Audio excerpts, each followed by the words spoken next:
আমরা কি করে বুঝবো যে আল্লাহ তাআলা আমাদের ভালোবাসেন? কিভাবে বুঝবো যে তিনি আমাদেরকে পছন্দ করেন, ভালোবাসেন? এটা বোঝার কিছু সিস্টেম আছে। এক নম্বর সিস্টেম হচ্ছে আপনি জাস্ট দেখুন যে আপনি নিজেকে কোন কাজে ব্যস্ত রেখেছেন। আপনি আপনাকে কোন কাজে ব্যস্ত রেখেছেন, আপনার লাইফস্টাইলের দিকে তাকান। লুক অ্যাট ইউর লাইফস্টাইল, আপনি নিজেই বুঝে যাবেন।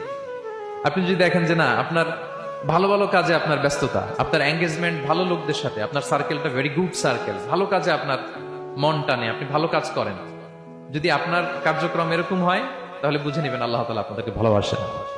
আলহামদুলিল্লাহ।